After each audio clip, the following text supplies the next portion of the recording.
Suena de fondo Human Volume, tema que da cierre a El Rayo, disco debut de Lou Glass que salió allá por el 2016. En ese lanzamiento, Lucila ya evidenciaba una cualidad sónica y una identidad lírica y compositiva que la posicionaban como una artista única dentro de la escena. Su siguiente lanzamiento fue un EP de covers donde versionaba canciones de rock nacional y de artistas internacionales. Tuve la suerte de trabajar con ella en la mezcla de ese proyecto, pero ya nos habíamos conocido varios años antes, alrededor del 2010, tocando en la banda Maniac Mantu, liderada por Antú Filardi Sabin.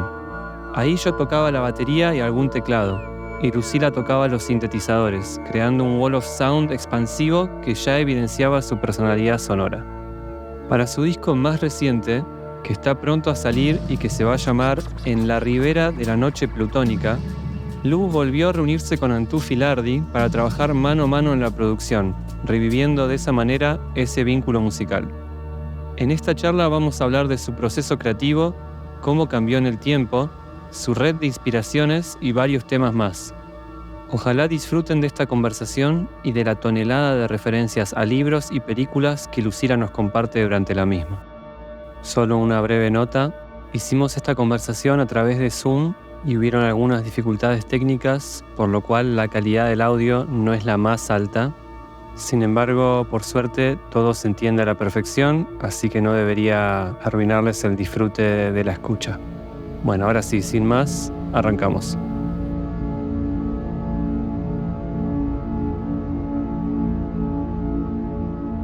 No sé cómo fue el proceso de producir este disco y en comparación con el proceso del disco anterior, no solo el de covers, sino el primero, que son procesos largos, a veces son vuelteros. ¿En qué punto por ahí te empezás a quemar y decís, bueno, el próximo lo quiero hacer de otra manera o no, o te gusta ese proceso? Mira, nosotros con Antú tenemos mucho lo que llamamos el sol del membrillo alert. O sea, ¿vos viste el sol del membrillo, la película de Héctor Erice? No la vi. Es un pintor que tiene un árbol de membrillo en el patio. Sí. Y quiere pintar, o sea, capturar el sol, cómo le da el sol a los membrillos. El problema es que el sol cambia todo el tiempo, y entonces cómo le da el sol al membrillo cambia todo el tiempo, entonces su cuadro queda obsoleto en segundos, todos los días.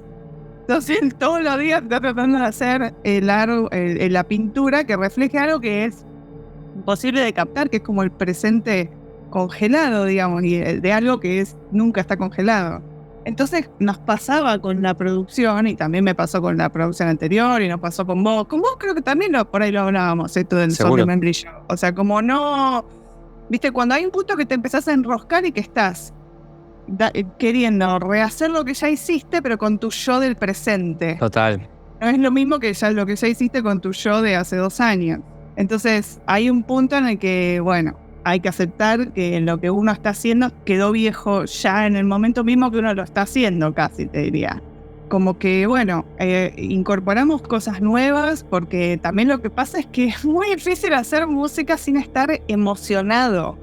Entonces, como que vos te estás emocionando todo el tiempo con cosas nuevas y las querés incorporar, pero de repente ya hiciste toda la base del castillo o de otro modo. Entonces, bueno, o te puede pasar que te queda, de repente tenés un disco de 8 tracks, te quedan 2 de otro estilo, como de otro modo. Entonces, bueno, otra analogía de película que usamos mucho es la de las obstrucciones, de las 5 obstrucciones de Lars von Trier. Esa es otra peli que no sé.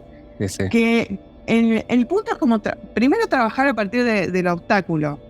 No pelearse con el obstáculo, sino como usarlo como un límite que te dé una constante. Yo traté más o menos en este disco tener como constantes estéticas entre todos los temas que permitieran que el disco fuera una unidad, ¿no? Y no singles sueltos que uno los encara por ahí sin que tengan que parecerse a otro tema. Entonces lo hice distinto del primer disco, porque esta vez tenía una máquina de ritmos que es la Electric ESX1, que es una máquina valvular que pesadísima, con unas válvulas que suena muy buena, que logré meterle unos samples después de todo un chino, porque como de unas tecnologías que, viste, bueno, también tiene como una tarjeta SD que ya no anda. Solo la tarjeta vale $50, Claro, y sí. que cargarla para que sea compatible con una computadora necesita toda una cosa. Bueno, esto es un chino total, pero logré,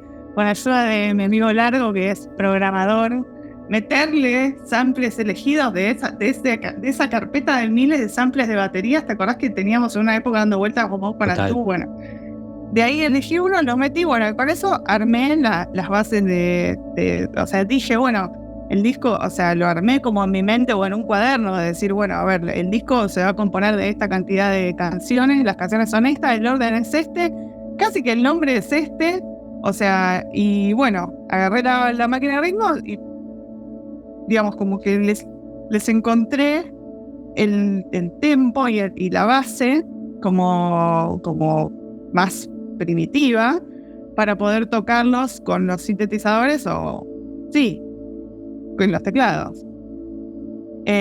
Los temas están originariamente hechos en guitarra, quiero decir. ¿En serio? Sí. Cosa que es rara, pero me parece que parte de la gracia es esa, porque hay una traducción a los sintes de por ahí arpegios de guitarra que tienen una determinada forma que no es como se hacen los arpegios en el teclado. Claro. Entonces, son arpegios del teclado tocados, o de guitarra tocados en el teclado, armados de un modo.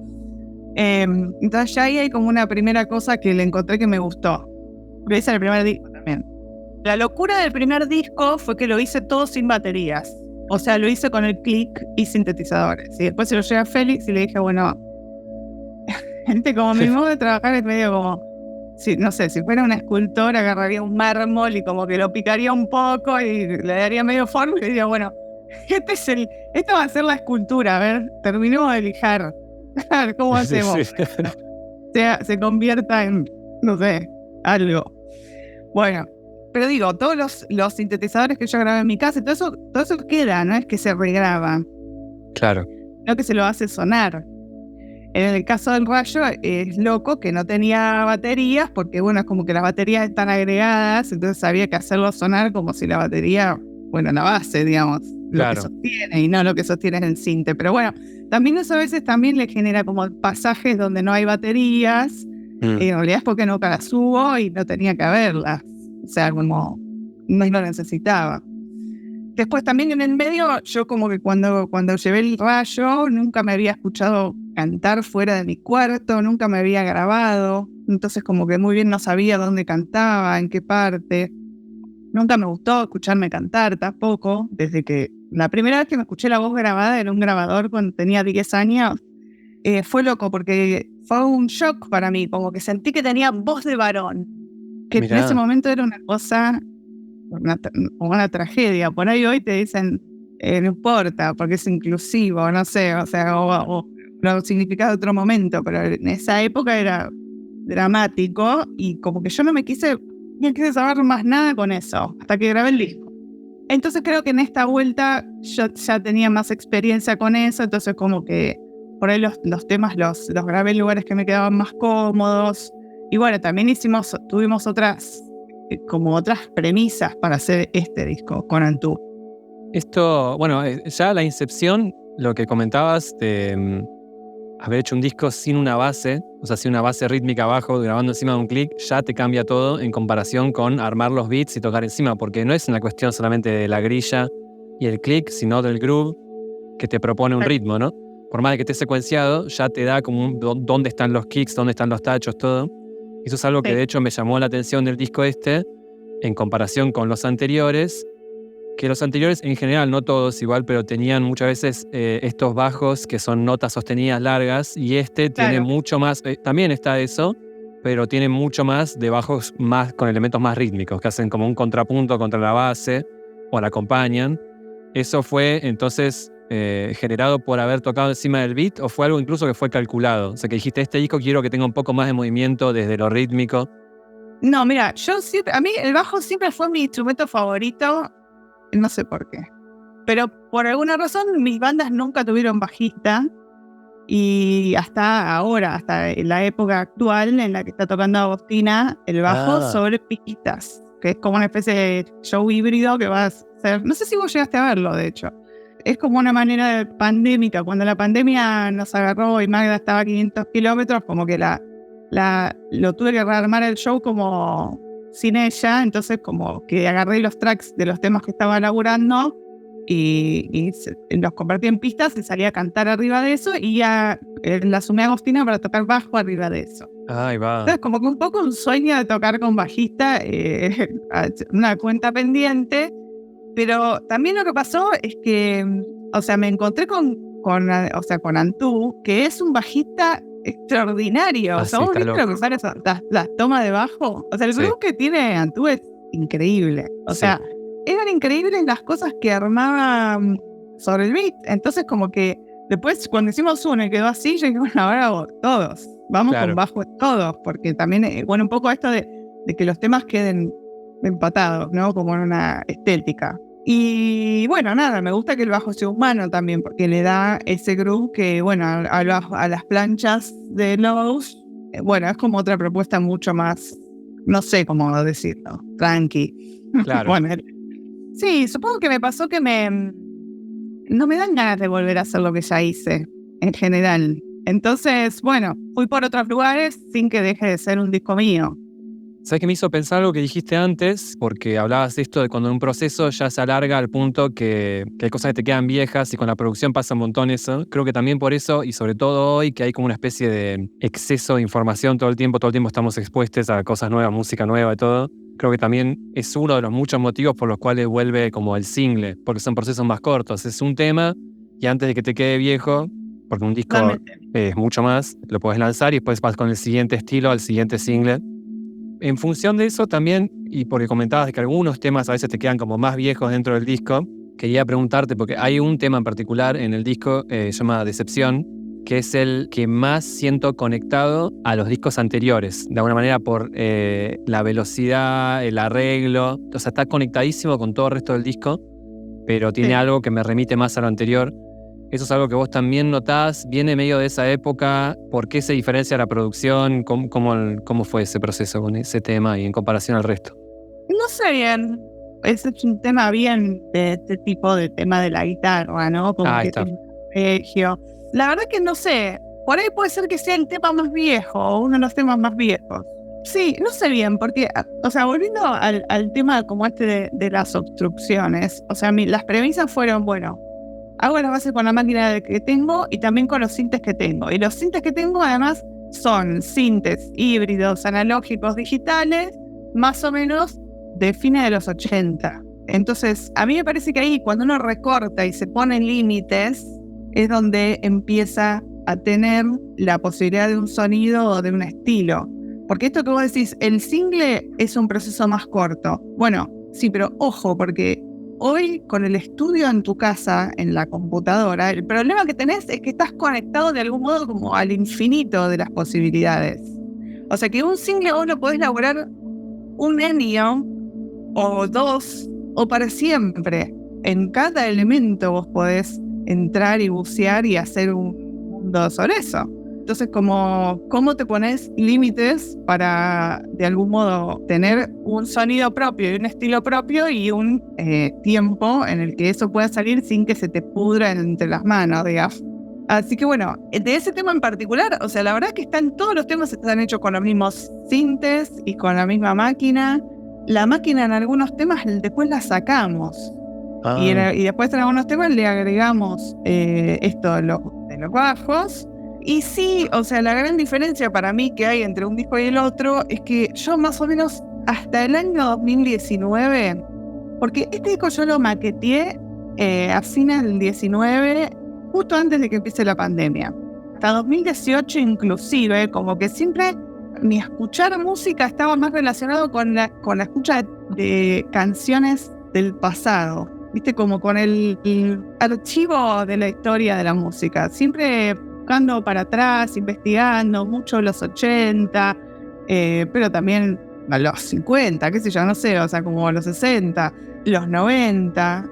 Digamos, como que la época nunca me importó demasiado, pero siempre como que no, hasta ese momento no le daba pelota a lo contemporáneo. No me gustaba el pop contemporáneo, digamos. O sea, mucho la música contemporánea.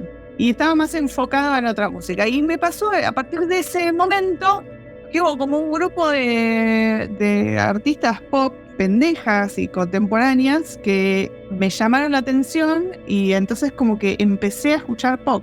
Y eso para mí fue lo que me, de algún modo, cambió. Si bien yo no hago pop en el sentido en el que lo hace Charli XCX, y con Antú, a Antú le encanta el pop. Entonces como que nos encontramos en el estar flasheando con el pop y entonces llevar y traer y traficar data, intenciones que tenían que ver con música que no es por ahí el estilo necesariamente del disco. Entonces, por ejemplo, qué sé yo, Billie Eilish, me encantaba cómo cantaba susurrado y como con todo filtrado, entonces como, bueno, de algún modo como que hubo cosas que fuimos y escuchamos y vimos cómo las hacían y las tomamos, a pesar de que vos no podrías decir que el disco mío tiene nada que ver con Billie Eilish, bueno, pero sin embargo como eso, ¿no? Cositas que no, yo no te puedo decir, mira, esto es de acá o es de allá, pero que influyó estar escuchando a Billie Eilish, a Rosalía, a Charli XCX, a Caroline Polachek, por ejemplo. De una. En un momento me hice fanática de la Polachek, la vi acá, y como que bueno, esas son cosas nuevas, son cosas posteriores a que yo maqueteé el disco, o sea que no van a influir en el sonido, porque yo no estaba buscando sonar como ese pop, pero bueno, sí por ahí a la hora de producir, no sé, hay cosas que están encaradas de otra manera distinta de cómo las encaraba hasta ese momento. Qué sé yo, por ejemplo, usamos más reverbs más cortas, Gates reverbs, que antes todas las reverbs eran larguísimas. O por ejemplo, filtrar los sintes para que esté la voz cantando, cosa que yo antes nunca filtraba nada y la voz estaba metida junto a los sintes y sonaba como mucho más sepultada. Bueno, viste, sobre todo esas dos cosas me parece que tienen que ver con esa como cierta influencia de pop más contemporáneo, ¿no?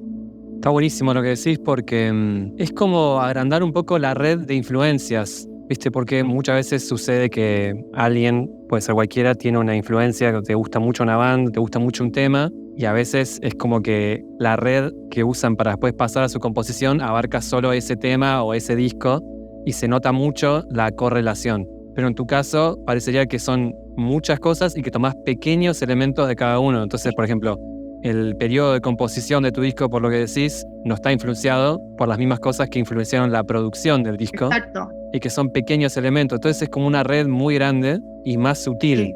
Lo del filtro que decís está muy bueno porque el disco este de Billie Eilish que decís, yo muchas veces lo uso de ejemplo en cómo cambió la estética pop a nivel sonido, a nivel mezclas, hoy en día. Ahora también se sumó el disco de Rosalía, pero el de Billie Eilish tiene esto de que está súper opaco. ¿Viste? Es un disco que no tiene ese exceso de highs. No. Exacto. Pones un disco, yo a veces uso de referencia, como para hacer la comparación más absurda, uso un disco de El Guincho. ¿Lo tenés al Guincho? Claro, obvio. Sí, el productor del primer disco de Rosalía, famoso, Valamente, ¿cómo es? El Mal Querer. El Mal Querer. Y él tenía un disco que fue medio famoso en su momento, que se llama Pop Negro. Me encantó. Yo era fanática de Pop Negro, bueno, quiero decirlo. Ponelo ahora y escuchar un toque y el nivel de highs, y él mismo lo dice en entrevistas de la época, dice, estábamos buscando una estética hi-fi y el concepto de hi-fi de esa época. Entonces es tipo, la voz te corta el tímpano. El Guincho tocó en Niceto, acá lo trajo nuestro amigo Agus Soya. ¿En serio? Sí. Muy bueno. En el momento de Pop Negro. Muy bueno. Eso, perdón, te interrumpí. A ver, a mí me pasa eso, cuando uno produce y se pone sensible a las frecuencias, digamos. Total. Esa es otra cosa de composición que uso bastante en la parte cuando estoy armando partes más instrumentales. Pero viste que los sintes se resonantean entre ellos, se hacen levantar frecuencias. Entonces, muchas veces por ahí uso las cosas que aparecen como resonancias de una línea que estoy tocando, por ejemplo, para componer la línea armónica o la segunda línea. Muy bueno. A veces por ahí escucho desde otra habitación o viste como en esa etapa en la que todo suena medio low-fi, a mí se me arman, o sea, es como si presintiera las melodías a través de las cosas que están sonando en la suciedad esa, y lo armo, o sea, yo digo, bueno, acá está sonando esto, o sea, como que escucho las frecuencias que están en realidad resonando y por ahí armo algo que no tiene nada que ver con, por ejemplo, qué sé yo, la estructura armónica, como sería tradicionalmente, si el tema está en re, entonces tiene que tener estas notas, no las otras. No tengo idea lo que tiene que tener. O sea, varias veces me señalan, bueno, pero ¿por qué usaste esta nota? Si en realidad la que correspondería es esta. No sé, me sonó. Pero me sonó a un nivel visceral o auditivo, mental, pero intuitivo, ¿entendés? Como no racional. A mí me cuesta mucho la parte racional de la música. No, pero está buenísimo lo que decís, porque de hecho me hizo acordar a cuando trabajamos en tu disco, el disco de covers, que estábamos mezclando así como en algún momento, y vos en un momento me decías, ¿puedes levantar esta melodía que está ahí? Y me cantabas la nota. Y yo decía, pero pensaba, no estás dando esa nota, o sea, como que el sí te está tocando otra nota, pero después como que la hacías un poco, me decía, no, pero escuchá. Y claro, no era la nota, no era la fundamental, pero era uno de los armónicos que estaba resonando. Entonces de repente automatizábamos como a levantar con un EQ esos armónicos en ese momento para que se escuche eso. Eso, Y claro. reflashé. O sea, armamos una melodía de un instrumento que ni siquiera estaba sonando. Y que es buenísimo, pero porque digo, cada nota tiene un montón de armónicos y en un sinte más que nunca. Es que yo creo que por eso me gustan los sintes, ¿me entendés? Porque es como que tocas una sola nota, no importa la ejecución. Yo siempre fui muy mala con la ejecución de los instrumentos, con, no sé, las miles de horas que tenés que estar practicando. O sea, la parte como más gimnástica del instrumento siempre me dio mucha paja hasta el día de hoy, y realmente es algo que me cuesta mucho, digamos, en algunos momentos, o sea, tomé clases de piano y, o sea, sé de lo que hablo, pero también es algo que como que lo puedo hacer si lo conecto más por el lado de lo meditativo, como el trabajo mental para controlar la ansiedad, ¿viste? Como decir, bueno, estas cosas en las que yo me entreno en algo que me cuesta, pero no es algo que soy de esas personas que no ven la hora de llegar a la casa para colgarse la guitarra o sentarse en el piano, ¿entendés? O sea, como que de hecho me cuestan mucho aprenderme una horita. Todas las obras que aprendí me las olvidé al día siguiente que las ejecuté. O sea, no tengo esa memoria para decir esto que lo aprendí lo recupero. O sea, no sé, mi sueño sería como ser esas personas que saben tocar el piano y, viste, como, ¿no? Y llegan a un cumpleaños y te tocan todos los temas de David Bowie, sí, y de memoria, o de los Beatles, no sé, viste, esas cosas de... Bueno, yo no tengo esa capacidad, o sea, es como que, no sé, pero bueno, sí tengo como el deseo muy fuerte de estar haciendo música de otras maneras, como más introspectivo, si querés, o sea, más conectado a los instrumentos, como de estar escuchando, y bueno, y hago canciones también, ¿no? O sea, desde siempre. Bueno, o sea, que iba a ver con eso. ¿De qué estábamos hablando? Porque estábamos hablando de cómo cambian las escuchas con el tiempo, entonces usamos esta comparación del guincho, ese sonido súper hi-fi, súper comprimido, súper agudo, comparado con ahora. Hablando de la producción, o sea, la diferencia, por ejemplo, con Billie Eilish, con la Che, sería lo mismo, son muy minimalistas, que eso vos no podrías decir que mi disco no tiene nada de minimalista, salvo por ahí un tema. Me parece que el problema de lo que vos decís de que se nota mucho como el referente, que, bueno, hay mucha producción o mucha música que se está haciendo como con otros fines, que son como, bueno, pegarla, colocarlo en el mercado. No sé, no todos los artistas tienen necesariamente una visión de cómo quieren que la música suene, entonces hay producciones que se hacen más profesionalmente, ¿no? Y que entonces no buscan como necesariamente innovar, y bueno, suena todo igual. Hay muchas cosas que suenan muy iguales hoy en día.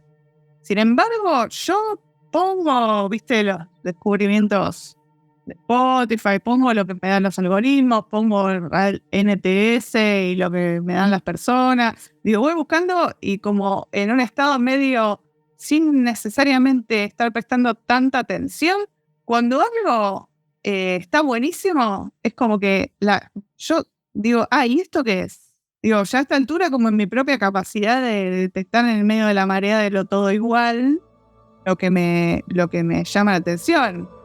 Y bueno, y así he ido descubriendo la música nueva que hay y que me gusta. Pero bueno, es muy artesanal también el modo de escuchar hoy. Tenés que ir abriendo lugar como en el océano infinito. Sí, si no haces autocuraduría, es como que te perdés en un loop del algoritmo que a veces te deja, también incluso en Spotify, a veces te sugiere siempre los mismos temas. Si vos no le das de comer algo diferente o te ponés a hurgar un poco, quedás como en un loop también. Exacto, eso es re loco. Acá tuvimos que hacer una breve pausa técnica y al retomar la conversación, poniéndonos al día, hablando de nuestras vidas, la charla giró a la situación actual de la Argentina. Hago entonces este breve parche para conectar directo con ese tema. ¿Y ahí en Buenos Aires cómo está ahora? No, divino, hoy está divino. La verdad que llovió, hizo calor, pero ahora está genial, o sea, climáticamente hablando. Todos los demás temas son un desastre, pero bueno, no importa. Claro, sí. Una catástrofe tras otra. Y muy el meme, ¿no? Muy el meme de que se dice, estoy aburrido. Y está la bandera argentina que dice, estabas. Sí. No, y aparte mucho embate contra los artistas, ¿viste? O sea, como cosa, como tomar de punto. No sé, porque uno dice, ¿viste? Como que es un lugar común decir que, no sé, que los artistas son críticos, ¿no? Como que en el arte está la masa crítica, o hay una masa crítica en el arte, en la educación, en la ciencia. Bueno, es como que van directo a demonizar eso, ¿no? Yo pensaba, oye, me acordaba de Menem, que era re cholulo, se sacaba fotos con todo el mundo. Pero bueno, sí, es otro estilo ultraviolento. Pero es tan antagónico que también les va a jugar en contra. ¿O vos pensás que hay un think tank atrás que dice esto en realidad como que están midiendo, bueno, vas a perder tanto, pero de tal parte de la población vas a ganar tanto, ¿entendés? ¿O es más como emocional y la están recagando? O sea, yo creo que hay una falsa idea. La gente piensa, o sea, la gente, los votantes de Milei, piensa que está más lejos del Estado de lo que sabe y cree, ¿entendés? O sea, el Estado en definitiva es un modo de organización, es un modo de administración. Sí. Y está metido hasta en cada pelotudez que vos comprás. Y cuando empieza a dejar de existir todo eso real, o sea, cuando realmente de repente te das cuenta que, no sé, que no tenés maestra, no tenés remedio, no tenés maestra integradora, no tenés colectivo, no tenés nafta, no tenés comida, o sea, no sé. Es lo desconocido lo que viene. Así que veremos. 4 millones de pobres nuevos, creo que hoy en el diario, solo desde el gobierno nuevo, no sé cuántos millones de argentinos, más del 60% son pobres. No sé los números, pero exactos, pero ya eran dramáticos y ahora son mucho peores. La gente sigue pensando que este es como el camino. Veremos. Pero ahora ya impactaron los precios nuevos del transporte y todo, ¿no? Como eso ya un laburante te destruye, o sea, si sube todo el 150%. Y yo al tren, ya el miércoles va a haber paro general. Todos los días la gente salta a los molinetes, porque aparte no pueden administrar ni la pelotudez más grande como por ejemplo un aumento de tarifa de transporte. El sistema no lo puede soportar, o sea, porque tenés límites para cargar la tarjeta, entonces las colas para cargar las tarjetas son de cuadras, entonces la gente llega tarde al trabajo, bueno, toda una catástrofe, ¿viste? El humor de la desorganización total de la vida, ¿no? Me acuerdo ese equivalente nivel de patetismo, me acuerdo cuando también se desregularon las tarifas de gas con el macrismo. Yo me acuerdo que a mí me llegó yo pagaba de gas, no sé, 300 pesos y un día me llegaron 8.000 pesos, algo así. Bueno. Ahora no, pero lo peor es que fui y hice la cola. Voy a las 7 de la mañana a Edesur, ¿no? A hacer la cola. Entonces espero, no sé, 3, 4 horas hasta que me atiendan. Y adelante mío había uno que le había llegado una de 12.000 pesos. Entonces, no solamente no la quería, pero no la podía pagar. No podías pagar más de 10.000 pesos en Rapipago, no existía. O sea, no podía hacer. Entonces tenía que ir a Edesur a que se lo impriman en 2 por separado, pero Edesur tenía otro problema en el sistema, que le podían imprimir una, pero no le podían imprimir la otra se la podían imprimir al día siguiente. Con lo cual tenía que ir a Edesur 2 veces a hacer una cola de 4 horas para que le impriman 2 veces la cosa barbárica que le estaban cobrando aparte. O sea, patético. Bueno, ese nivel de estupidez.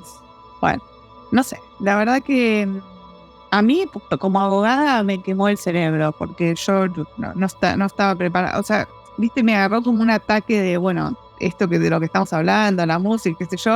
O sea, dije, no, bueno, dejo todo porque la hora me reclama, la hora del país en diciembre, te hablo, ¿no? Yo tengo que estar pensando, no sé, es como que no es que tenía que estar, no podía no estar pensando en la Constitución. O sea, mirá, te muestro, o sea, que tengo acá arriba del escritorio, Constitución de la Nación Argentina, ¿entendés? O sea, este nivel de locura, o sea, instaló la Constitución. Ay, no sé, por la mierda. Parece ver algo, pará. La Constitución vulnerable. Wow. Comentarios a la Constitución de la Confederación Argentina de Sarmiento. Wow. Este nivel de psicosis que se instaló porque por el nivel de ilegalidad, de agresividad y de violencia y de inconstitucionalidad de todo el accionar del gobierno cuando metió el DNU y cuando después metió la ley. Bueno. Pero bueno, con el pasar de los meses y de la locura, de algún modo veo que el Congreso está funcionando. Digo, los que tienen cargos, de los que se tienen que ocupar de esto, están ocupándose. Y bueno, nosotros haremos lo que podemos. Igual la situación es muy hostil, ¿no? Para el arte, digamos. Yo siento que hubo como una explosión post-pandemia, dada por como la privación de eso durante toda la pandemia. Pero como que ahora, bueno, bajó un poco la espuma y bueno, o sea, con los precios, lo que cuesta, no sé, todo, viste, mover una banda, juntarse, ensayar, una sala de ensayo, son todas cosas que de algún modo se van volviendo impagables. Ni hablar de si perdés un instrumento, se te rompe, reponerlo, ni hablar de que como no hay dólares, tampoco hay instrumentos accesibles. Todo se torna, viste, difícil. No es que no se pueda hacer contra la corriente y todo eso, pero bueno, hoy en día sostener cualquier proyecto que no sea unipersonal económicamente está pesado, digamos. No, aparte me imagino que no solamente está en juego lo material, que es lo que decís vos, tipo la plata, que es como ya eso obviamente dictamina nuestro día a día, sino que aparte entra en un terreno medio como filosófico o existencial, que uno también dice en un momento donde está todo tan picante que decís, ¿qué sentido tiene que me junte a ensayar los temas? Sí. Pues lo podés encarar por el otro lado, ¿no? Es como por ahí el momento que más sentido tiene o lo que sea, pero... a la vez tiene todo el sentido. Yo siento que a mí me pasa por ser abogada y tener como un conocimiento específico, me siento responsable de mantener la vigencia de la Constitución. O sea, ¿entendés? No puedo ver que... Pero bueno, yo trabajo de eso también, ¿no? Es decir, yo trabajo en la Defensoría donde hago amparo para mantener la vigencia de la Constitución en cada hecho de ilegalidad que yo judicializo. Pero digo, como me refiero a, por ejemplo, poner la energía en discutir en Twitter, ¿me entendés? O sea, como ocuparme más de tener algún tipo de cuestión más activa relacionada con la política, digamos. ¿Entrás en eso? ¿Hacés discusiones por Twitter, hilos? No entré todavía, pero lo he llegado a pensar. Bien. Digamos, como lo que pasa es que es mucha energía también y tiempo meterse en esa. Y bueno, realmente no sé si tengo ganas, si tiene sentido, si, o sea, ¿entendés? No termino de encontrar el tono, ¿viste? También. Para volver un poco al tema de la música, ¿no? Como que, bueno, no sé, contra todo este tema de viento de marea en contra, igual los artistas siguen haciendo lo que hacen, justamente porque de algún modo ser artista es como tener esa visión y esa fuerza para llevarlo a cabo. Es decir, vos sentís que si no haces lo que tenés que hacer, te morís. Algo así, es como que es un tema existencial. Si pudieras no hacerlo, no lo harías. O sea, estarías mirando series, qué sé yo, haciendo cualquier otra cosa. Entonces hay un punto en el que el artista siempre encuentra la manera de hacerlo, porque es un tema de expresión, en definitiva, como de la necesidad de la expresión. Y de la necesidad de materializar una visión también, a través del medio expresivo que sea, ¿no? ¿Eso vos lo percibís como algo más personal, como algo más de la persona que está haciendo el proceso creativo necesita hacer eso? ¿O también, aparte, tiene una función social, como que con eso vos le estás devolviendo a una sociedad que de hecho está cagada a palos por todo lo que está pasando, le estás como contribuyendo a algo positivo porque estás generando algo? ¿O es simplemente desde lo personal? O sea, de cuánta responsabilidad hay, ¿entendés? O cuánto puede justificar uno para uno mismo cuando está en un momento de crisis de decir, wow, todo esto está repicado y nada tiene sentido.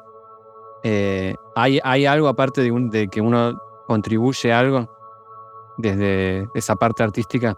Vos tenés esto justamente este lado, de que sos abogada y tenés como algo muy práctico, muy tangible, muy real, donde contribuís a luchar contra lo que está pasando socialmente, digamos, ¿no? Políticamente. ¿En el arte también hay algo de eso o es como algo que ya es más personal y listo?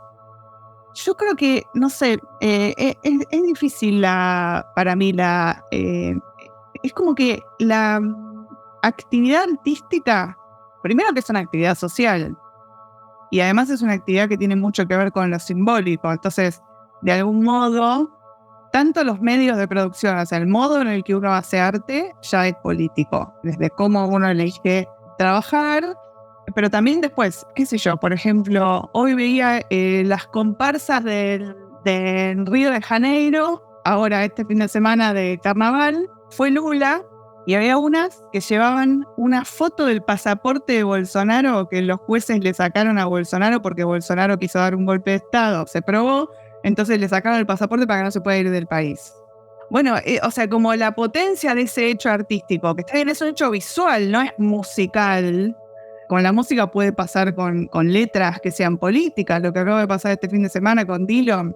Dillon cantó un tema que tiene miles de años, que es Señor Cobranza, que ya había hecho quilombo en los 90, pero ahora lo volvió a cantar y ahora tiene más represión. No sé si en los 90 tuvo unas consecuencias tan represivas y violentas como lo que pasó ahora, el nivel de persecución. O sea, a Menem le podías decir, o sea, Menem era mafioso, pero los artistas le podían decir cualquier cosa y chabón, digamos, el gobierno no te perseguía. A Menem no iba a salir a decir que un artista era malo porque hablaba mal de él. No sé, ¿vos recordás algún caso? O sea, No, para nada.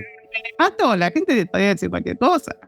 O sea, esto que estamos viendo ahora es una locura, una persecución del presidente de la nación por Twitter contra un artista pop como Lali o esto contra Dillon, que lo judicializaron por una letra de una canción, no sé. O sea, digo, eso mismo son ejemplos que hablan de que puede, digamos, de la potencia, y bueno, mismo toda la persecución contra los artistas que está viendo, claramente tiene que ver con eso, con cierta reserva de crítica que hay que anular, porque lo que viene necesitamos que la crítica no exista. Tampoco hay que dar por sentada la existencia de la crítica ni la existencia de los artistas, ¿no? Qué sé yo, no en todos los países latinoamericanos hay, no sé, calles enteras de ventas de instrumentos musicales o de librerías. Digamos, en Argentina hay una masa crítica importante y claramente es necesario bajarla para poder instaurar regímenes de extracción pura de los recursos naturales sin que la gente joda. Pero es compleja la pregunta porque tiene como que ver hasta con modelos de sociedad, como filosóficos, como una sociedad deseable es una sociedad en la que cada individuo pueda hacer lo que mejor hace o lo que quiere hacer, ¿no? Y esto, por ejemplo, podría ser la música o el arte sin que necesariamente el arte o la música tengan un contenido, hablen de política de un modo literal, ni siquiera oblicuo. Aunque hasta el ambient, por ejemplo, ¿viste el documental de la BBC de Krautrock, The Rebirth of Germany, creo que se llama? Bueno, le buscan un sentido político al ambient y al crowd, en ese momento, los cosmic, no sé cuánto pop, que tiene que ver con que, bueno, va a haber una guerra mundial monstruosa, campos de concentración, la gente está podrida de la pelea, de la guerra y de algún modo del sentido, la pérdida del sentido, ¿no? Y bueno, aparecen estos aparatos Y entonces hacemos una música que no habla de nada. Sin embargo, bueno, no hablar de nada es, de algún modo, hablar de algo también, ¿no? Total. Entonces, como que es todo muy oblicuo en el arte. Bueno, es como eso de que todos los actos son actos políticos, entonces no puedes escapar porque incluso querer ser apolítico es una posición política. Pero bueno, también la música tiene esto de lo que decías vos, es como algo social, es comunal, entonces cualquier cosa que hagas va a impactar en tu círculo y eso está devolviendo algo. Sí, aparte la música tiene que ver con sentir, o sea, como con tener habilitado el sentimiento, los sentimientos. O sea, eso también no es lo mismo una cultura de la que te quiere dormir, desensibilizar todo el tiempo que conectar con el sentimiento. O sea, es como un despertar social de conciencia. Esto, de hecho, está buenísimo, me permite hacer como una mini conexión con algo que hablábamos antes, de esto de que todo se va como estandarizando un poco en la música. Es como una corriente muy fuerte porque un montón de cosas te empujan a eso, ¿viste? Si vos seguís a todos estos gurús del marketing de la música, cómo difundir tu música, siempre te dicen, tenés que saber cuál es tu marca, ¿viste? Cuál es tu brand, cuál es tu estilo. Vos querés subir tu tema a alguna de estas plataformas que son como para que vayan a blogs, lo que sea, y tipo tenés una lista de estilos, pero si tu música no es bossa nova, no es cantautor y no es tecno, y de repente no entras en ninguno y ya como que no sirve porque está todo categorizado por eso.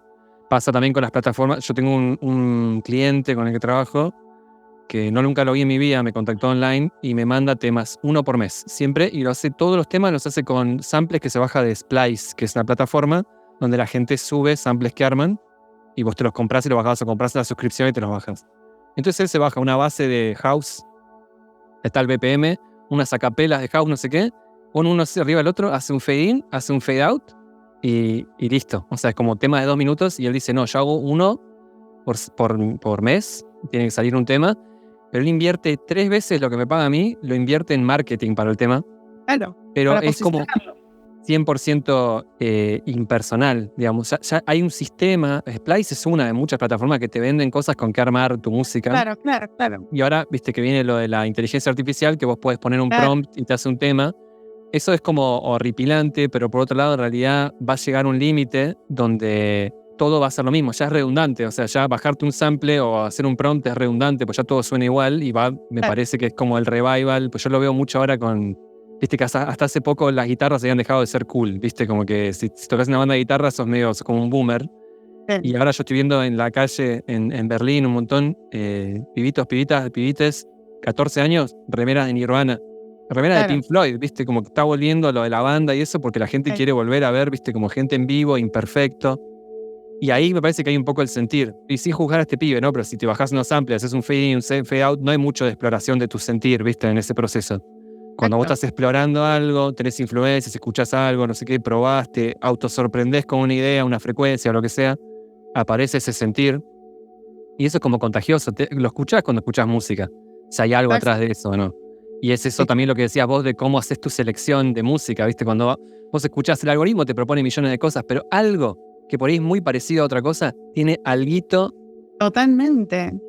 Bueno, de hecho, sí, vos viste el documental de Mark Ronson de producción.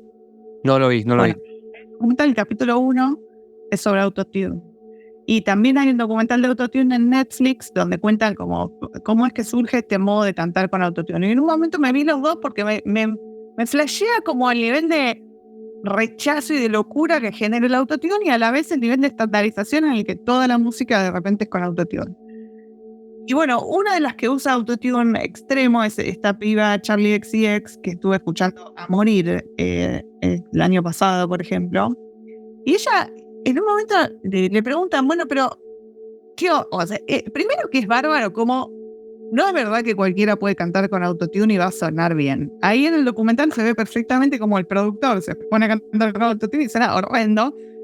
Y que Charli XCX tiene una voz increíble y el yankee, el rapero que inventó el setting del autotune al máximo, que se llama T-Pain, sí. Claro, también canta increíble. O sea, que en realidad el autotune es un efecto más. Él quería encontrar un modo de que su música sonara justamente personal. Y entonces le preguntan a Charlie, bueno, ¿y vos por qué lo usas? Y porque yo cuando canto con autotune puedo cantar mucho más agudo y mucho más sacadamente, que lo que cantaría si tuviera que realmente grabar mi voz como cantando tan agudo, como que me controlaría para que eso sonara bien. Entonces, y yo lo que estoy buscando, dice ella, es sentir, ¿entendés? O sea, yo quiero sentir que... Entonces como que, bueno, lo hace con el bicho ese y como que puede hacer lo que, o sea, que lo que quiere, que lo que le provoca la máxima emoción. Que incluso un aparato que es robótico, que te lleva al... ¿no? Como que justamente dirías que lo robótico es todo lo contrario del sentimiento. Sin embargo, cuando vos la escuchás, a mí me emociona mucho la música de ella y cómo canta. O sea, y es totalmente robótico y totalmente mainstream, si querés, y totalmente pop. Pero bueno, ahora hay después 100.000 cantantes pop que, o sea, mira, ni en general ninguna me produce nada. O sea, pero bueno, el que te emociona y va un poco por ahí. No, es verdad que el que critica el autotune no ha cantado con autotune, porque el autotune, claro, ¿qué hace? Te lo pone en una escala, pero si vos estás realmente cantando mal, o sea, estás en el medio entre dos notas, por ahí te lo tiran la nota que no es, que vas a quedar bien en la escala, pero no es la melodía que querías hacer. Entonces, en realidad, y se escucha cuando alguien como que le tira como un glitch. Para mí, justamente, como que en mi búsqueda artística y la de la música que a mí me interesa, es la gente que tiene un modo de sonar que es propio. Y vos lo escuchás y decís, mira, es esta persona que transmite algo que tiene que ver con la emoción y con la imperfección en cierto sentido humano. Eso no significa que no trabajes con máquinas, ¿no? O sea, no sé si va a llegar el día que la inteligencia artificial nos emocione, no lo descarto, pero bueno, en principio el artista arma esto, tiene una visión y la ejecuta, que es una visión estética completa, ¿no? Sí, y de hecho de eso me hace acordar ahora que hablabas de Charlie y también que hablabas antes de Billie Eilish y todas estas influencias. Me hace acordar una pregunta que te quería hacer, porque vos en tu primer disco tenías una canción que era para John Mouse, pero en este disco nuevo también tenés una canción para Mina Loy y otra para el productor Craig León. Te quería preguntar qué son las cosas que te motivan de repente a hacer temas pensando en alguien o dedicarles un tema, si es algo que está de antemano, vos decís, bueno, ahora le voy a hacer un tema a esta persona, o si estás haciendo el tema decís, está tan conectado con la idea de esa persona en ese momento, te está inspirando tanto, o si viene después incluso, terminás el tema y decís, este es para vos, no sé. No, es mucho, a veces es mucho más básico, que es como cuando vos llamás a un tema porque te hace acordar a alguien, ¿entendés? Entonces, el de John Mouse me hacía acordar un poco a John Mouse. Yo estaba escuchando mucho John Mouse. John Mouse me caía bien porque estaba haciendo un posgrado en filosofía política, que es algo que estudiamos en la Facultad de Derecho. Entonces me sentía como hermanadas con John Mouse a partir de la locura que él tenía, o sea, primero que era músico y que estaba estudiando filosofía política. Y me encantaba, antes que eso, la música de él, o sea. Entonces como que bueno, al hacer ese tema y me acordaba de él, me sonaba que algo había con él y le puse así, pero ahora no, qué sé yo, no sé. Como es un tema, además no tiene letra, así que no, es más por un tema de cómo suena. Y lo de Mina Loy es porque la letra y el tema un poco que me salió leyendo un poema de Mina Loy. Y es muy loco, porque después de que salió el tema me contactó el Albacea de Mina Loy, que estaban haciendo una mega muestra de retrospectiva de Mina Loy y le interesaba saber por qué yo había llegado a escribir. O sea, llegamos a la conclusión de que hay algo esotérico con Mina Loy. Bueno, resultó que Mina Loy también era una mina que vivía en el Bowery ayudando a los homeless. Bueno, no sé, es un personaje genial. Y de hecho, casi voy a tocar al cierre de la muestra, pero bueno, después se terminó pinchando ese plan, que fue en la Universidad de Bowdoin en Maine. Wow. Pero bueno, no está descartado que por ahí en algún momento me una a la muestra itinerante de Mina Loy. Pero bueno, esas cosas que tengo a veces como un modo medio esotérico de componer, que es como, bueno, estoy leyendo y algo me suena musicalmente de lo que estoy leyendo. Entonces, bueno, por ahí lo escribo, ¿viste? En ese caso, como que el tema me senté en el teclado y me salió entero. O sea, sin pensarlo mucho, como que no es que lo razoné. Y bueno, después le dejé el nombre porque hablaba un poco de ella, pero habla de ella y no solo del poema que yo estaba leyendo, sino después de también todo lo que me pasó después cuando quise conseguir cosas de Mina Loy para leer y nada estaba traducido. Entonces por eso habla de que no la encuentran los traductores de español. Bueno, después se tradujeron algunas cosas. Pero bueno, eso lo incorporé a la canción también. Yo creo que es más como simplemente no ocultar las referencias, ¿viste? Como un modo de componer más con el cuaderno abierto. Escribo con cosas que tomo de lados y lo digo. Está bueno porque también tiene algo como de difusión, ¿no? Puedo ponerle yo, cuando vi tu tema de Mina Loy, yo no conocía y como me puse a ver quién era y ahí aprendí, la reflejé. Está bueno, es como también abrir, compartir y el opuesto a este como gatekeeping, ¿no? Esta cosa de querer guardártelo para vos y el esnovismo en el arte y todo, ¿no? Es Y como, bueno, yo creo que tengo una beta medio docente, como que me gusta compartir y difundir. ¿Viste esta discusión sobre si la inspiración, la no inspiración? Mi bisabuela decía, me decía mi papá, que nadie crea a la manera de Dios. O sea, de la nada, Dios creó el mundo en 7 días en la leyenda bíblica. O sea, no había nada y fue creando cosas de la nada. Bueno, nadie crea así. O sea, todos creamos a partir de cosas que existen y que vamos leyendo y que vamos escuchando. O sea, más y menos conscientemente, aún las cosas que nos parecen más extraterrestres es porque no terminamos de conocer mucho por ahí el contexto o de dónde vienen esas cosas. Qué sé yo, por ejemplo, el Bosco, que parece todo re ovni. El chabón se inspiraba en la marginalia de los libros medievales que estaban en la corte y en los conventos, que dibujan unas frutitas y unos duendecitos y unas cositas, como que todo tiene algún tipo de origen. Ahora, bueno, después cada artista hace su reversión o su visión y muchas veces se suman muchas cosas. O sea, yo sumo muchas cosas para hacer las canciones. O sea, cosas que tomo por ahí de distintos lugares. Pero siempre es como algo que pasa porque yo originariamente tuve la necesidad de hacer una canción. Y no estaría haciendo por ahí otra cosa. O sea, texto. Alguna monografía, ya sea un artículo. Pero digamos, como que primero hubo una emoción y una necesidad de expresar eso emocionalmente como en forma de canción. Y hay una parte que siempre tiene que ver con esa emoción. Y después, en la construcción del resto de la letra, por ahí aparecen cosas de otros lugares, de otros poemas, de otros artistas, cosas que gente me dijo y yo escuché y lo anoté. O sea, es como del diario, leo el diario y muchas veces digo, anoto cosas que leo, formulaciones en el diario. Y bueno, todo en algún momento puede servir para terminar de completar alguna letra. O sea, claro. Me parece como que uno va juntando y hay muchos cuadernos de juntar o notas en el celular donde juntás cosas que te gustan. O sea, porque también es eso, ¿no? Como en definitiva esto de la curaduría de lo que me gusta.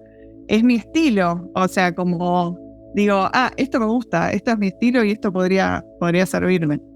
Claro, que entonces va desde la producción, lo que hablabas más temprano, de cómo decís, bueno, esto de la frecuencia filtrada, no sé qué, hasta la letra, que de repente decís, bueno, este poema tomo algo de acá, o este poema me inspiró, o el diario, lo que sea, todo es como de tomar un poquito. Que está bueno para también, es lo que decías vos, hacerse cargo de que todo es referencial, digamos, porque a veces está esta cosa medio molesta cuando, viste, que un amigo te muestra un tema y decís, está buenísimo, me has acordado de tal cosa. Es lo primero que hacemos, que es esta cosa de referenciar lo que escuchamos, claro. Y a veces puede parecer molesto porque es como, bueno, uno se está reenroscando en hacer algo como personal y te dicen eso, pero a la vez hay que admitir que estamos embebidos en todo lo que escuchamos toda nuestra vida y que todo, o sea, por más de que pase, al final lo que está bueno o lo que uno busca de última es que pase por tu filtro y se permee de tu personalidad, digamos, como que puede referenciar algo y a la vez es tu sonido. Que a mí me repasa con tu música, que es como que suena a Lou Glass, ¿viste? No suena a otra cosa, por más de que hay referencias y por más de que los discos cambiaron un montón. O sea, así como esta cosa más rítmica, los bajos, la producción es diferente, se escucha que sos vos, ¿viste? No solamente por la voz. O sea, escuchás los primeros sintes del primer tema y es como el Lou Glass. Bueno, me alegro que opines eso. Pero esa identidad, ponele, esa identidad que para mí a mucha gente le cuesta mucho encontrar, digamos, ¿vos es algo que cultivaste conscientemente o que viene de tu proceso personal, apareció solo, es totalmente intuitivo? No, yo nunca tuve ganas de hacer música que ya existe. Para hacer algo que ya existe, lo escucho. O sea, es mucho más cómodo para mí. Había un momento en el que yo sentía que la música que yo quería hacer no se estaba haciendo o yo no la estaba escuchando y que yo tenía ganas de hacerla. O sea, Claro. algo así. Y bueno, me pasa un poco eso. Y me pasa también que si algo se empieza a parecer demasiado otra cosa y me doy cuenta, no voy por ahí porque no quiero que se note. O sea, una cosa que yo pueda decir, sí, leí un poema de tal y el poema de tal me emocionó y me hizo acordar a un amigo que perdí, porque no te olvides de esto que, o sea, el germen siempre es una emoción. O sea, para mí hacer una canción es como un transformador. O sea, yo estoy mal, estoy triste de un modo específico que es como una especie de tristeza, como un dolor, pero un poco como un dolor inspirado, podemos decir, que no es lo mismo dolor depresivo en el que estás tirado y no tenés ganas de hacer nada. Ese dolor un poco inspirado en el que puedes agarrar eso, la guitarra y llorar tu pena sobre un lápiz y un papel. Entonces como que le das forma, ¿entendés? Estás dolido porque alguien te dijo algo que no estuvo bueno, porque alguien no te quiere, porque te quisieron involucrar en una mierda. Bueno, cualquier cosa. Ese en general es el germen de mis canciones. Sobre todo mucho relacionado con el desamor y la falta de coincidencia amorosa, ¿no? Que es muy loco porque estaba leyendo el libro de canciones de amor de Ted Gioia, que es un periodista que ahora hace poco fue el que como que tiró la bomba de la discusión sobre que Pitchfork se unía con GQ. Él tiene un libro de canciones de amor que es como que trata de buscar la genealogía de la canción de amor de tiempos ancestrales del ser humano que tiene que ver con, por ejemplo, rituales de fertilidad de los sumerios y los egipcios. Y lo siguiente es la isla de Lesbos, Safo, o sea, debe ser más o menos, no sé, un par de siglos antes de Cristo, no sé exactamente cuánto, 3, 5. La canción de amor, en realidad, era un poema cantado. O sea, los poemas de amor, en realidad eran poesía, se dice lírica porque se recitaba la poesía con una lira. O sea, la música y la letra no estaban separadas. Y además era sobre temas de amor. Que además Safo, bueno, es conocida porque eran sobre temas de amor entre mujeres en ciertos poemas. Y con temáticas sexuales, todo. Pero como que a mí me pasa eso. Para mí no está separado. No es que yo hago la música y después le pongo la letra. O sea, siempre hay una parte de la letra que nace junto con la música. Porque la letra es melódica. ¿Entendés? Y luego pueden quedar baches o agujeros. Incluso una estrofa nueva le puedes meter. Pero como que hay una parte que es de la musicalidad, que es de algún modo la poética de la palabra pronunciada. O sea, la palabra al pronunciarse es musical o te genera musicalidad. Entonces dices, acá puede haber una canción. No sé cuál. O sea, pero me parece que probablemente, o sea, muchos de los estribillos, o sea, cuando la cosa es, viste, cierra y es como perfecta la letra con la música, yo creo que de algún modo sale junta en un punto. Entonces, para cerrar respecto de esto, del modo de componer, y bueno, yo la verdad que nunca me propongo mucho componer, sino que más bien compongo cuando como que de algún modo el cuerpo me lo pide. Siento una necesidad de hacerlo, que tiene que ver como con una emoción y como una disposición a hacerlo. Como que es como un estado, ¿viste? En el que estoy. Y trato de encontrarle a lo que quiero decir si me cierra musicalmente. Y le doy vueltas sobre eso. Bueno, por ahí después lo dejás ese día y seguís otro día y otro día, qué sé yo. Algún tema me tomó una semana hacerlo. Por ejemplo, Rapunzel, me acuerdo que estuve una semana, todos los días, llegaba del trabajo y me sentaba en el piano y buscaba como los acordes, pero y la letra también. O sea, pero siempre hubo como un germen que es como muy emocional. Al punto que yo misma a veces me escucho y me autoemociono. O sea, vuelvo a revivir como la emoción que sentía cuando lo hice. Y después es loco, porque por ahí me olvido de esto del dolor, de por qué hice este tema. Y pasan los años y de repente me doy cuenta que mis propias canciones me sirven para otro momento actual, en el que por ahí me pasa, siento que bueno, nada, uno va a estar repitiéndose a sí mismo en las cosas que le pasan y ya las procesaste de algún modo con otras con canciones del pasado, ¿no? Está loco, pues como que hace las veces de un diario, es como un diario musical. Eso que decís que te trae el recuerdo, es como si mantenés un diario y de repente lees algo que escribiste hace 7 años y por ahí hay una reflexión que ya habías hecho y te sirve de vuelta. Y después está todo el tema del collage. Por ejemplo, uno de esos temas que te pasé que se llama Cosmografía.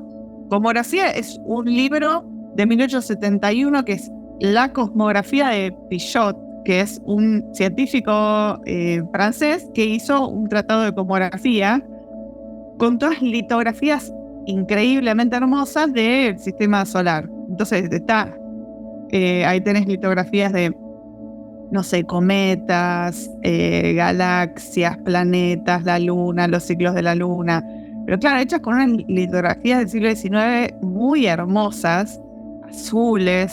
Entonces fue un libro que me pareció increíble cuando lo tuve y me pareció que también tenía como un montón de como un vocabulario. Entonces, bueno, yo arranco el tema como todo. Estaba triste porque mi novio no sé qué, me dejó, ponele. Entonces, no me acuerdo exactamente. Entonces, bueno, hay cosas que tienen que ver con esto, con el recuerdo del barrio, de esa persona, de cruzar la vía, de ir mal por la avenida.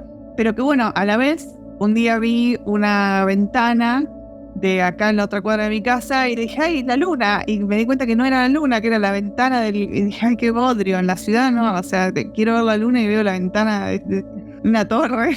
Es un marrón.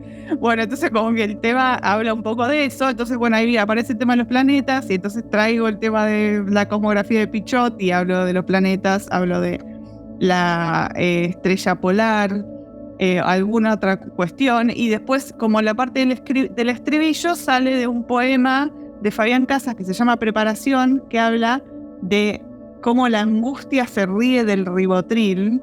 Y dice que la angustia tiene las uñas pintadas de rosa. Entonces saco lo de las uñas pintadas de rosa y lo de clonazepam de ahí.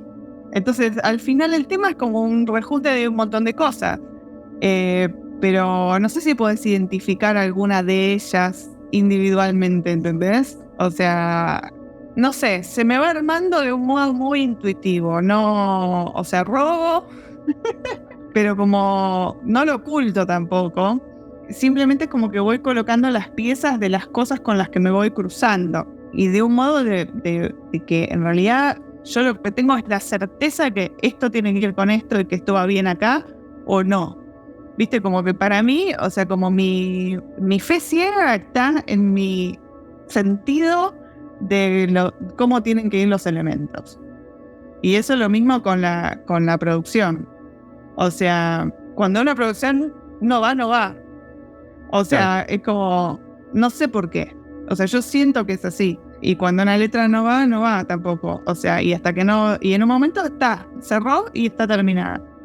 ¿Has descartado así ideas que ya tenías como encaminadas de producción, que le pusiste bastante tiempo, ibas buscando y de repente decís, no, esto no es? No. O generalmente es más temprano. No, en general por ahí lo que sí pasa es que hay un tema que no me gusta mucho, lo saco de la basura a través de la producción. Claro. Es decir, sí me pasa que por ahí en la guitarra el tema me suena medio pedorro, si bien está hecho así, como que no es que yo saldría a tocar así, ¿entendés? O sea, porque no es algo que me parece interesante, pero a través de la producción logro que sea interesante para mí, por lo menos, y que valga la pena hacerlo, ¿no? En general, cuando el tema ya llegó al estado de maqueta, después termina su producción. O sea, si yo logré sacar la maqueta de mi casa es porque me cerró. Pero cuando vos haces una melodía, ¿no? Y todavía no tenés todas las palabras, porque a veces creo que decís tomás de acá, tomás de allá, tenés una idea de lo que querés hablar, todo, pero en algún momento se constela la melodía, ¿no? Del verso o del estribillo. Y todavía te faltan algunas palabras o te falta un verso más. Sí. ¿Cómo es la lucha para como encastrar las palabras que querés decir en una melodía que ya tiene como sus sílabas marcadas? Viste que la melodía como tiene su ta.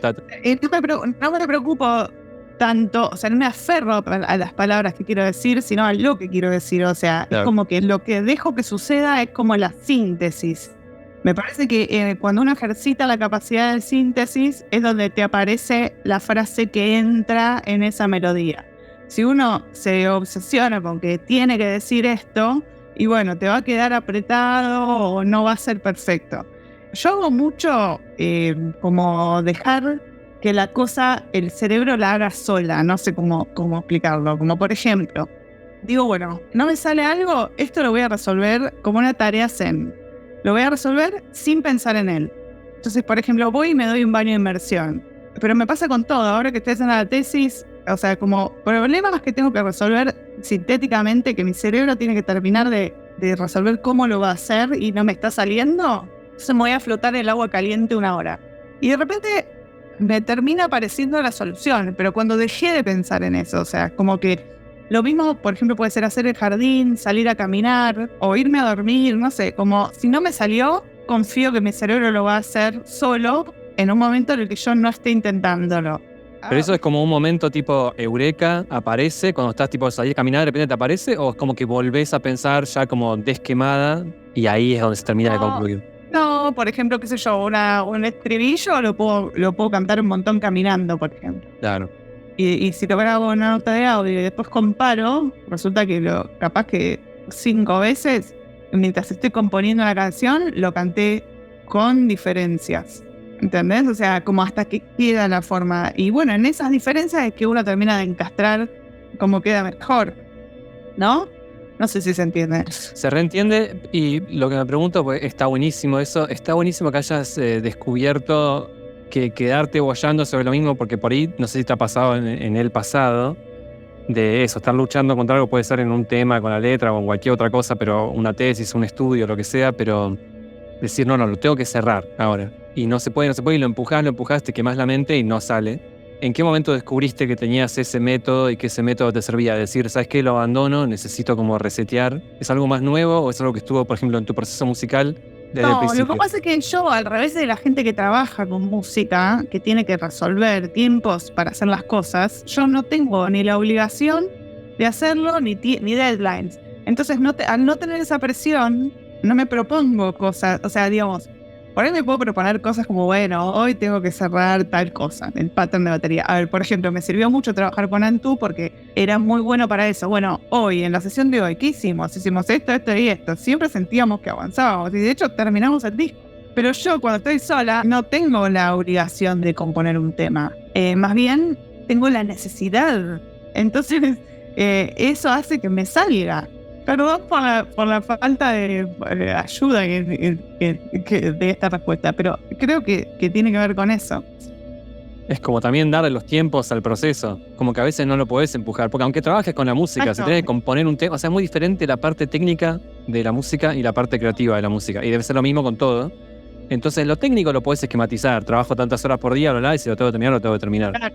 Pero lo creativo es otra cosa, mucha prueba y error. Lo creativo es que, a ver, hay mucha tendencia hoy a, maestría de escritura creativa. Entonces pareciera como que podés crear justamente esto, sin estar inspirado, como decíamos más temprano. El tema de la inspiración, no es que uno tenga que ser esclavo de la inspiración y que solo tenga que tocar música inspirado y hacer cosas inspirado, pero la inspiración es necesaria para poder crear. O sea, entonces, si vos estás atento al momento en el que estás inspirado, entonces podés darle lugar a que esa inspiración se manifieste y se termine armando. No hay nada más frustrante que querer crear algo cuando no estás inspirado. O sea, es como que la inspiración lamentablemente existe. O sea, y no se puede suplir con ninguna maestría de técnicas de escritura, porque hay un punto en el que lo que vos estás escribiendo tiene que tener un sentido muy profundo para vos, porque si no, vos no lo podés pronunciar. Es como no podés cantar algo que te chupó.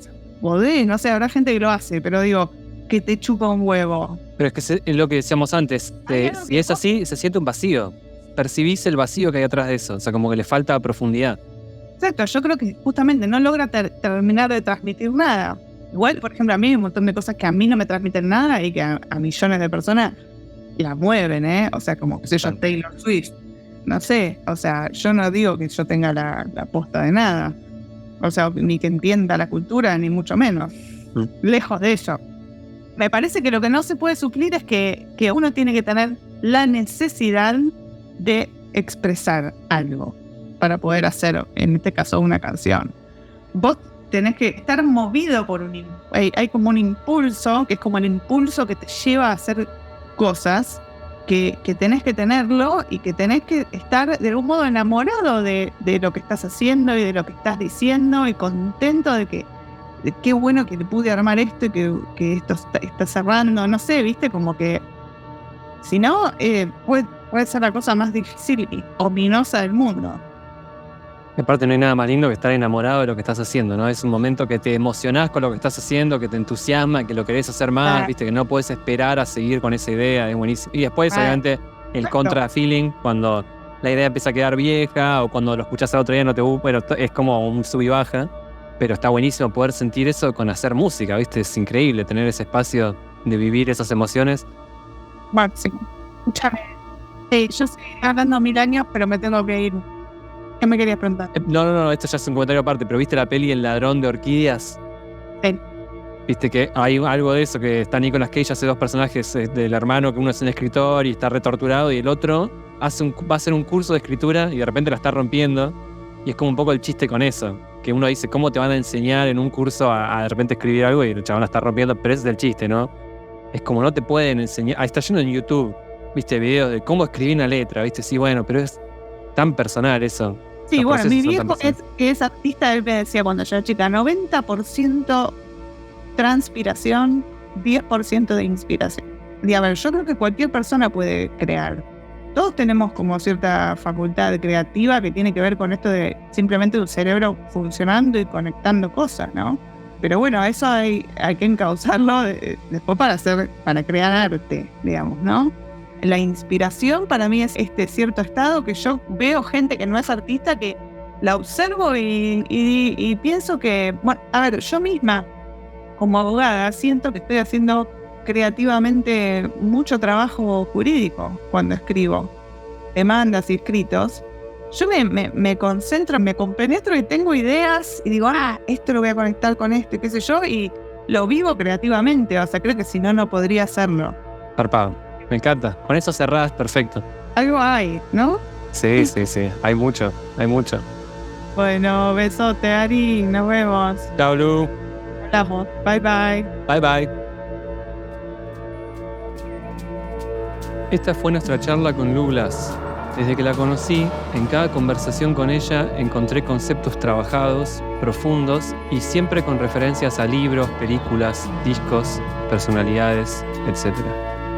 Siempre me pareció una persona con una inteligencia enciclopédica y un espíritu o cualidad docente, como ella misma lo define, en esto de compartir y difundir ese conocimiento. Y estoy muy agradecido de haber podido tener esta charla con ella y de compartirla con ustedes. Hasta la próxima.